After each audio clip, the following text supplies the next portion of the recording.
अस्सलाम वालेकुम everyone, welcome to my YouTube channel. मैंने आज बनाए थे अपने पनीनी सैंडविचेस बनाए थे।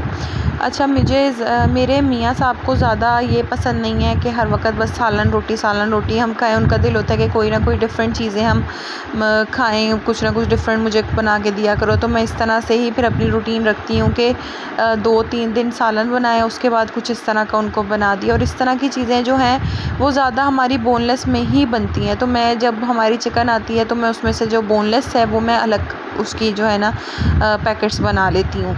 तो ये बहुत ही सिंपल रेसिपी है। इसमें मैंने चिकन ली थी, उसमें योगर्ट डाली थी, उसमें सारे मसाले डाले थे और सोया सॉस, सिरका, वो चीज़ें डाल के मैंने इसको मैरिनेट कर दिया था। मैंने 2-3 घंटे के लिए मैरिनेट कर दिया था क्योंकि मैंने रात को बनाना था।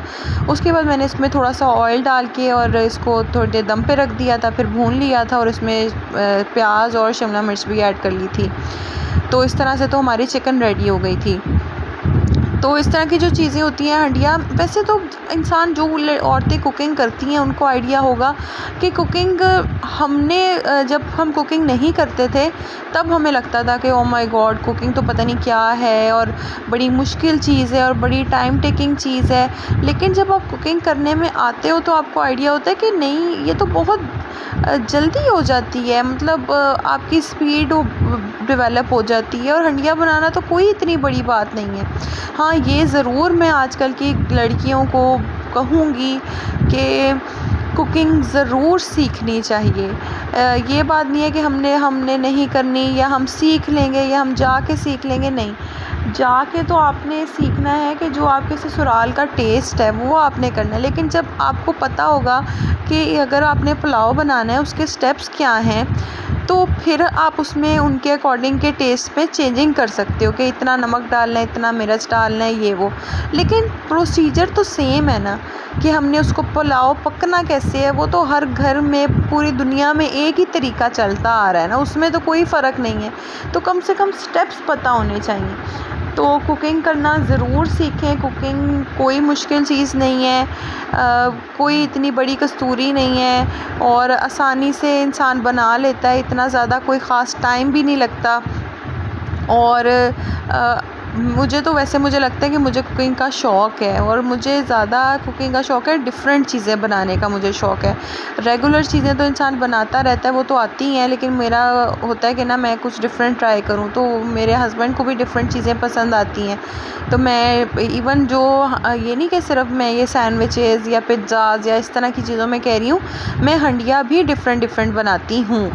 तो मैं कोशिश तो मैं करती हूँ कि साथ साथ मैं आपके साथ रेसिपीज़ शेयर करूँ, लेकिन इंशाल्लाह मैं ज़्यादा कॉन्टीन्यूसली आपके साथ रेसिपी शेयर करूँगी जब भी मैं कोई ऐसी डिफ़रेंट चीज़ बनाऊँगी। तो यहाँ पर मैंने अपनी ब्रेड जो थी उसको भी मैंने एक साइड से सेक लिया था, फिर मैंने उसके ऊपर मायोनीज़ और केचप स्प्रेड कर ली थी अच्छे तरीके से।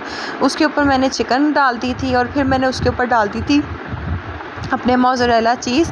वो आप जो बड़ा सा एक पूरा क्यूब होता है वो भी ले सकते हैं। एडम्स की अच्छी चीज़ है, उसमें स्मेल नहीं होती, तो मैं एडम्स की ही यूज़ करती हूँ। तो लेकिन अभी फ़िलहाल मेरे पास वो नहीं पड़ा था, मेरे पास स्लाइस पड़े थे तो मैंने वही ऐड कर दिए।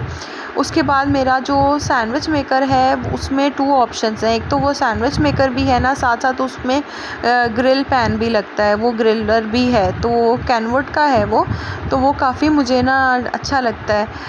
तो सैंडविचेस तो मैंने अभी उसमें इतने नहीं बनाए जितनी मैंने उसमें चीज़ें ग्रिल की हैं। तो यहाँ पर मैंने फ्रेंच फ्राइज़ भी साथ बना लिए थे ताकि प्रॉपर एक डिश बन जाए और मज़ा आए।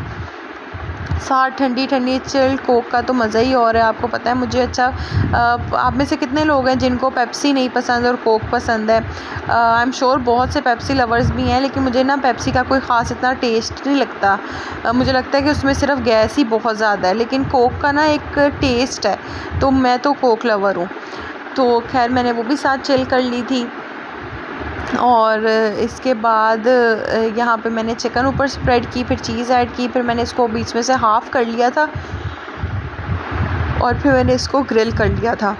तो अच्छा, पता नहीं मेरे साथ ऐसे क्यों होता है कि जब भी मैं वॉइस ओवर कर रही होती है ना, मुझे इतनी नींद आती है। हालांकि कोई नींद का टाइम नहीं है, कोई नींद का मतलब नहीं बनता रिकॉर्डिंग करते हुए, लेकिन पता नहीं मुझे क्यों इतनी नींद आती है। तो इस पे भी काम करना पड़ेगा। नई नई व्लॉगिंग स्टार्ट हुई है ना, तो इसलिए थोड़ा सा ना अपने ऊपर काम करना है। अच्छा, ये बहुत ही मज़े के बने थे। और पहले मैं चिकन बनाती हूँ ना, तो मैं उसमें योगर्ट नहीं ऐड करती थी, लेकिन इस दफ़ा मैंने योगर्ट ऐड की, तो उसकी वजह से चिकन बहुत ज़्यादा जूसी बनी थी। चिकन बिल्कुल भी ड्राई नहीं हुई थी। तो जब हम इसको खा भी रहे थे ना, तो लग रहा था कि हाँ, बहुत ज़्यादा जूसी जूसी सा बना हुआ है। और कोई भी इस तरह की चीज़ हो ना, वो ड्राई अच्छी लगती नहीं है, वो जूसी ही अच्छी लगती है। तो ये आप देख सकते हैं, ये मेरा कंप्लीट हो गया था डिश मेरी। ये बहुत ही यमी बने थे। आप भी इसको ज़रूर ट्राई करें। Thank you so much. अल्लाह हाफ़िज़।